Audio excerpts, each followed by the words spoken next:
Alors bonjour et bienvenue sur Divergence politique aujourd'hui. Divergence, on a beaucoup de chance parce que nous recevons Laurent Oberton, cofondateur du média La Furia. Laurent, comment allez-vous? Bah, ça pourrait aller mieux. Moi, ça va à titre personnel, mais ça pourrait aller mieux concernant la Furia, ça c'est sûr. Hmm, hmm. Alors justement, La Furia, si on veut expliquer en quelques mots ce qu'est ce média, comment vous pourriez le décrire à nos internautes? Ah, l'idée de la Furia, c'est que on constatait depuis quelques années que l'irrévérence était de droite de nos jours. Hmm, Et on a voulu mettre ça en pratique. On a voulu ouvrir en grand la fameuse fenêtre d'Overton. On n'est pas très hmm, loin d'Overton.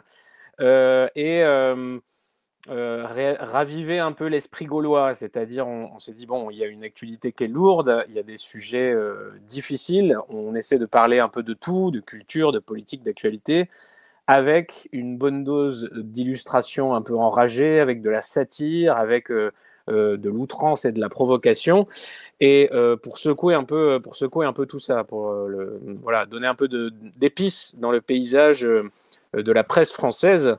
Et on en est très content parce que ça a très vite pris. On s'est basé uniquement sur notre lecteur, notre lectorat pour lancer la Furia, c'est-à-dire on a dit à nos lecteurs, abonnez-vous si le projet vous intéresse. On n'a pas de milliardaires, on refuse les aides publiques. Et donc, on a réussi à lancer ça. Et depuis, on fait notre petit bonhomme de chemin jusqu'à cette dernière semaine. Eh ben oui, justement, alors c'est de ça dont on va parler jusqu'à ces dernières semaines, puisqu'effectivement, cet été, on le voit dans votre couverture là, du prochain numéro de la Furia. Moi, j'ai beaucoup aimé le titre. L'État m'a censuré. Alors, pour les plus anciens, ça rappelle une vieille histoire judiciaire, Omar m'a tué, ER. Euh, Pourquoi l'État m'a censuré, Laurent? Qu'est-ce qui s'est passé exactement cet été, en plus, dans le contexte d'un été où on sait que c'est toujours des périodes un petit peu particulières parce que l'audience est à penser aux vacances, à la plage, au barbecue, aux apéros, mais en tout cas pas aux questions politiques. Alors, que s'est-il passé? Eh ben, il s'est passé qu'on a été victime de la vigilance citoyenne. On a les fameuses ligues des offensés habituelles, donc SOS Racisme, SOS Homophobie, qui ont lu la Furia, on ne sait pas trop pourquoi. Et ces associations, qui pour une raison qui m'échappe sont reconnues d'utilité publique, ont aussitôt tenté d'intimider nos vendeurs en disant mais c'est pas possible, vous devez retirer ça de vos rayons. Certains vendeurs l'ont fait, on en a la preuve, alors que c'est illégal, puisqu'on a un agrément de diffusion qui garantit notre distribution dans le circuit presse. Et évidemment, ils n'en sont pas restés là. Ils ont contacté le ministère de la Culture pour dire qu'on devait perdre cet agrément.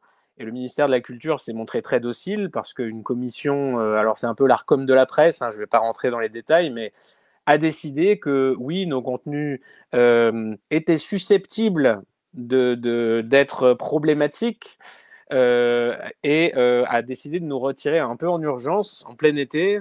Ça n'a pas traîné, hein, ça a mis 2 mois en tout. Il n'y a pas eu de contradictoire, il n'y a pas eu de, il y a voilà, pas eu d'avertissement. On nous a pas dit attention la prochaine fois. Non, voilà, c'est la première fois que ça arrive, hein, parce que normalement, je peux vous dire que ça prend beaucoup plus de temps. Là, ça a été vite ficelé. Et du coup, on a perdu cet agrément presse. Ça veut dire qu'on perd un certain nombre d'avantages liés à la presse, les tarifs postaux, la TVA spéciale, le droit aux aides. On ne les demandait pas, donc c'est pas très grave. Mais le gros problème est que maintenant, notre diffusion n'est plus garantie, donc on a perdu quantité de points de vente et on risque d'en perdre encore beaucoup, puisque maintenant, quand SOS Racisme appellera un kiosquier pour lui dire c'est scandaleux, vous vendez la Furia, et il sera bien embêté parce que ça devient son choix. Donc ça devient un collaborateur des heures les Hein, plus sombres, n'est-ce pas? ça Donc devient un acte militant pour le buraliste. exactement. Alors que lui, il fait juste son travail, mais c'est pas comme ça que ça marche. La vigilance citoyenne, il l'aura sur le dos. Donc, et ce qui est génial face à ça, c'est que les plaintes ont été classées entre-temps, les plaintes d'SOS Racisme. Donc ça veut dire qu'il n'y a pas, le contenu n'est susceptible de rien du tout. La justice le dit, il n'y a pas d'infraction. Mais pourtant, la commission a ce pouvoir elle se base sur, je sais pas, son ressenti personnel, la morale d'État, pour dire oui, mais nous, on a décidé que. Voilà. Et même si la justice dit le contraire, eh bien, bah, écoutez, vous attendrez dans 2 ans que le tribunal administratif prenne une décision. Et d'ici là, évidemment, on aura le temps de mourir. Mmh. Ça, c'est le camp du bien, finalement, c'est de vous laisser mourir à petit feu ou sans avoir à se justifier, sans avoir justement à apporter cette fameuse démocratie, hein, parce que dans le camp du bien, on parle systématiquement des droits de l'homme à gauche, à droite dans le reste du monde, mais on occulte qu'en France, eh bien, effectivement, si vous êtes de droite, eh bien, Mm. vous ne rentrez pas dans les critères du camp du bien. C'est-à-dire, oui, on peut être Charlie, mais on ne peut pas être Furia, surtout pas. Et Surtout ça, pas. on nous l'a vraiment très clairement fait comprendre. Alors, c'est quand même très impactant parce que quand même, pour bien reprendre vos mots, ils sont véritablement capitaux dans cette affaire. Pour que nos internautes comprennent l'importance, c'est que si vous n'avez plus les relais qui sont les relais presse et les bureaux de presse qui sont obligés, parce que vous êtes un média, de vous avoir dans leur stock disponible, ça veut dire que cela n'est dû, ce ne sera le cas que si le buraliste, pour un choix personnel de conviction, fait la démarche de vous avoir dans son kiosque. Et on le sait, vous l'avez rappelé, justement que ce soit SOS Racisme ou toutes ces organisations bienveillantes de gauche, eux sont, je dirais, structurés en veille, en militant sur le terrain, qui vont aller effectivement mettre une pression considérable. Donc vous perdez concrètement une capacité à être acheté, tout simplement. Bah, c'est ça, en fait, leur idée est de nous faire disparaître de l'espace public.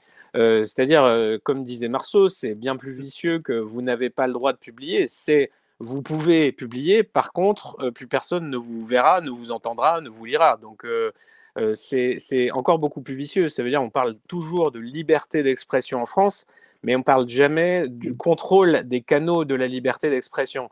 C'est-à-dire tout ça est administré, on dit régulé pour ne pas dire censuré, mais c'est la même chose. Tout ça est savamment administré. Les chaînes de télé, les stations de radio et le contenu des kiosques est complètement régi par cette morale d'État. Mmh. Un petit peu concrètement maintenant, comment on peut se battre à vos côtés, comment on peut vous aider à justement à garder cette publication active. Je rappelle que La Furia, ce n'est pas un mensuel, c'est un magazine. C'est vraiment un beau contenu, hein, d'ailleurs. C'est à cheval entre le magazine et la bande dessinée. D'ailleurs, vous avez un terme d'ailleurs pour appeler cela. Je l'ai vu dans des émissions. Alors, bah, il y a plusieurs possibilités, hein. Nous, on dit la revue la plus furieuse. Aujourd'hui, on parle de MOOC, je crois, pour qualifier ce truc un peu hybride. Bon, revue satirique, il n'y a pas que de la satire, il y a aussi du contenu voilà, politique, comment dire, développement personnel, style de vie. Enfin, on essaie vraiment de brasser large. Donc voilà, c'est pas un contenu uniquement drôle, mais bon, quand même, il en faut, parce que encore une fois, cette actualité, sinon on se flingue tout de suite. Il faut garder toujours cet esprit gaulois et cette capacité de rire. Même là, on essaie de rire de ce qui nous arrive, même si c'est tragique, il y a toujours quand même matière à rire d'une telle situation. Oui, et puis c'est une revue qui est éditée notamment avec les dessins de Marceau. Il y a d'autres collaborateurs autour de vous extrêmement connus et qui ont un ton, je dirais, une façon d'aborder l'actualité politique de manière extrêmement cinglante. Donc c'est quand même quelque chose où on peut passer et un bon moment et en même temps se poser véritablement des questions de fond sur ce qui nous arrive. C'est ça, voilà. Mais apparemment, ce n'est pas dans l'intérêt général, hein, on nous a expliqué ça, le courrier de la fameuse commission. On a outrepassé, par exemple, le journal d'Humanité. Ça, c'est l'intérêt général. Et La Furia, c'est pas l'intérêt général. Et c'est la sensibilité, encore une fois, de cette commission, des conseillers d'État, de ces gens-là. Je ne sais pas ce qu'ils ont fait pour avoir cette sensibilité supérieure à la nôtre. En tout cas, c'est vraiment comme ça que ça marche. Et c'est un message qui est au-delà de notre sort modeste. Il faut vraiment marteler ça, parce que j'ai vraiment l'intuition qu'on n'est pas... On est les premiers sur la liste, mais il y en a beaucoup d'autres qui peuvent tomber très vite derrière. Parce que, encore une fois, il suffit d'avoir un contenu susceptible de faire l'objet de poursuites. Donc vous imaginez, la presse française, je pense qu'il y a pas beaucoup il restera pas beaucoup de journaux si on applique ce critère à la lettre. Mais Mmh. bon, ce sont eux qui l'appliquent à discrétion. C'est comme ça que Mmh. ça marche. Donc nous, ce qu'on appelle surtout, c'est le seul moyen de survivre pour compenser cette perte énorme de vente dans les kiosques, c'est l'abonnement. De dire là, au moins, c'est garanti. A priori, pour l'instant, il n'y a pas encore de fonctionnaire qui va essayer d'intercepter le courrier. Peut-être que ça va arriver, on ne sait pas. Mais pour l'instant, en tout cas, c'est un vecteur. Et Mmh. en espérant que la justice nous permette de revenir dans l'espace public, parce que c'était quand même l'objectif, c'était de toucher le public le plus large. Encore une fois, on veut Mmh. pas, on demande à personne de soutenir notre contenu ou à tout prix de nous, voilà, simplement de comprendre comment ça marche. Et ceux qui nous aiment pas n'ont qu'à pas nous lire. Et voilà, et tout va bien. Moi, je veux pas du tout Oui, supprimer l'humanité, je veux pas du tout supprimer aucun média concurrent, je veux juste ne pas être forcé de les payer. mmh. Et c'est tout, et que nous, on ait le droit aussi de dire les choses. Mmh.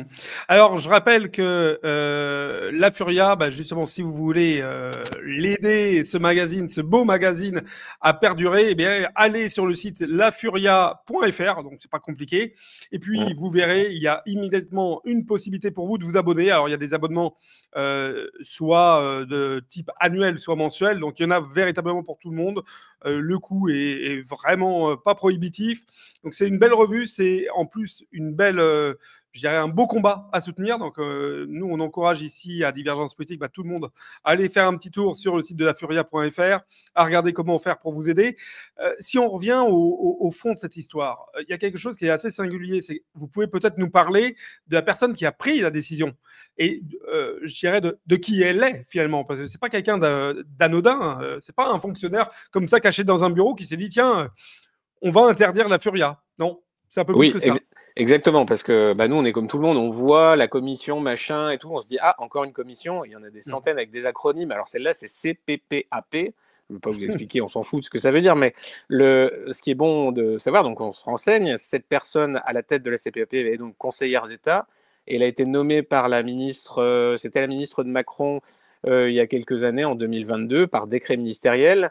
Et donc c'est parfaitement indépendant, évidemment, hein, ces commissions. C'est-à-dire que c'est nommé par le pouvoir, c'est payé par l'État, enfin, c'est voilà, agréé Arnaud, par quoi, en l'État. fait. Tout ça.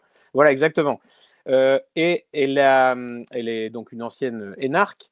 Elle est notamment membre du comité d'éthique de France Télévisions. Donc, elle s'appelle Laurence Franceschini, cette dame. Mmh. Donc, c'est quand même un passif intéressant. Ça veut dire on voit d'où elle parle. Nous, ce qu'on se demande juste, c'est pourquoi cette personne a des droits qui sont supérieurs à ceux d'un juge, ou même à la loi française, ou même à la Cour européenne des droits de l'homme, qui explique que normalement, les contenus qui heurtent, choquent ou dérangent ont leur place tout de même dans le débat démocratique. Donc apparemment, elle est au-dessus de tout ça. Donc c'est vraiment intéressant de le savoir, de comprendre comment ça marche. Qui sont ces gens? Qui les a mis là? D'où tiennent-ils leur autorité? Vous savez, les fameux casés, recasés, ces gens qu'on voit toujours. Et on ne sait pas exactement. Enfin voilà, quand on parle de caste, malheureusement, on est obligé de constater qu'il n'y a pas que du faux, il n'y a pas que de l'excès là-dedans. Mmh. Alors, J.D. Vance et Donald Trump, justement, parlaient de l'Europe et de la France en parlant de la perte de liberté d'expression. Alors, c'est un concept aux États-Unis qui est très important, même si on pourrait discuter du fond et de la forme. Mais en tout état de cause, il y a un amendement qui est prévu pour permettre justement aux divergences, notamment dans le débat politique, de pouvoir s'exprimer. Et ils parlaient, ces deux personnes, J.D. Vance, vice-président américain, et Donald Trump, justement du fait que l'Europe se tourne de plus en plus vers un espace qui peut ressembler à un espace de dictature. D'ailleurs, sur cette chaîne, Thierry Mariani avait dit que effectivement l'Europe, l'Union européenne était l'espace de dictature aujourd'hui le plus, en tout cas qui se développait le plus contre ses opposants politiques au monde.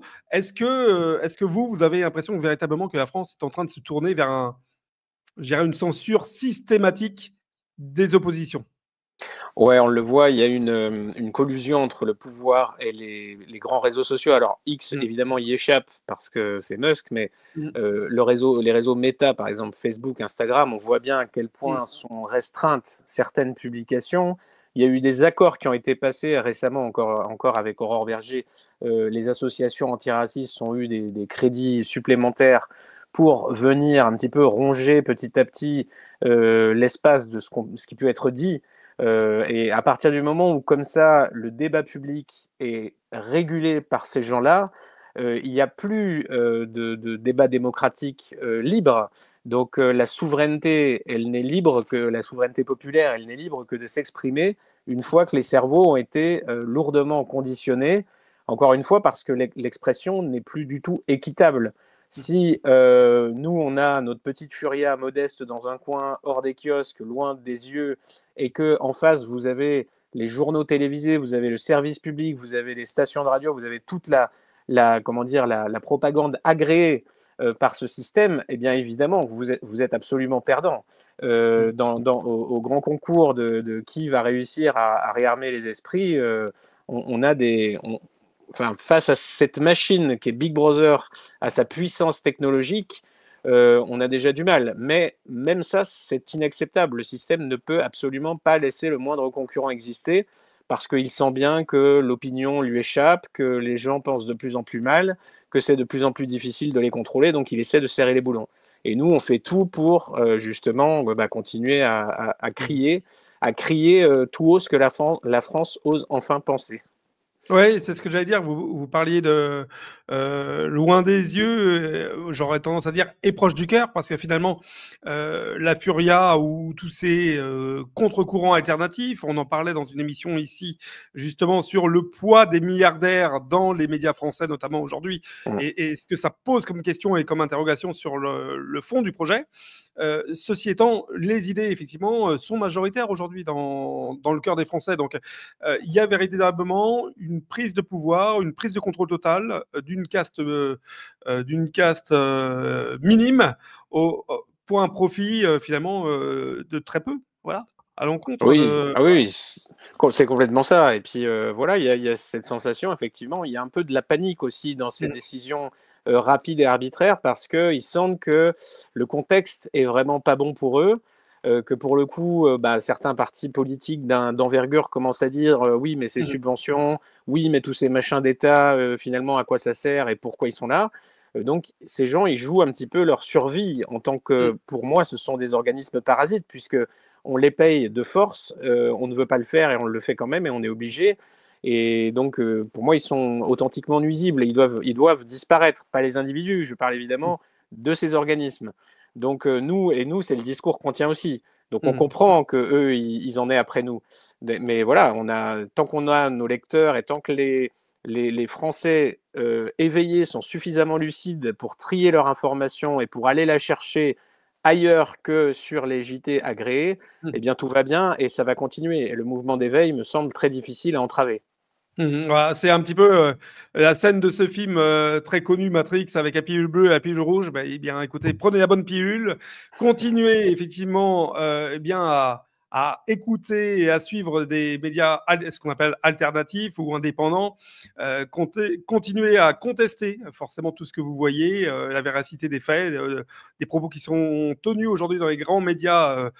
Ce que Xavier Moreau appelle les médias de grand chemin, voilà, aujourd'hui en France. Et puis, soutenez, s'il vous plaît, chers auditeurs de Divergence Politique, soutenez La Furia. Je le rappelle, lafuria.fr, donc ça, c'est pas compliqué. On remarquera le nom et l'adresse du site dans le texte en dessous de cette vidéo. Laurent Berton, je suis véritablement à titre de lecteur de vos livres, véritablement heureux de vous avoir reçu sur Divergence Politique. Je suis désolé que ce soit dans ce contexte-là, mais battons-nous. Voilà. Oui, non, mais absolument. De toute façon, je l'écrivais dans Guerre récemment, l'adversité, il faut la prendre comme ça, il faut la prendre comme une sorte de mauvais cadeau, mais en tout cas quelque chose qui peut nous aider à nous dépasser. Et alors, on peut retourner contre eux leur attaque. C'est ce que nos lecteurs peuvent faire aujourd'hui en s'abonnant et en leur montrant qu'à chaque fois qu'ils essaieront de nous bâillonner, on criera encore plus fort. Et donc voilà, j'invite vraiment nos lecteurs, ceux qui soutiennent notre existence, notre liberté, notre droit à dire ce qu'on a envie de dire, à s'abonner à La Furia. Eh ben voilà, et je laisse cette couverture pour finir cette émission parce qu'elle est extraordinaire. Mon joie que je ne pas si je faiblis, c'est exactement le sujet. La Furia avec Papacito, avec Marceau, avec Overton. Merci mille fois d'avoir été sur Divergence Politique et à Un très grand merci à vous. bientôt.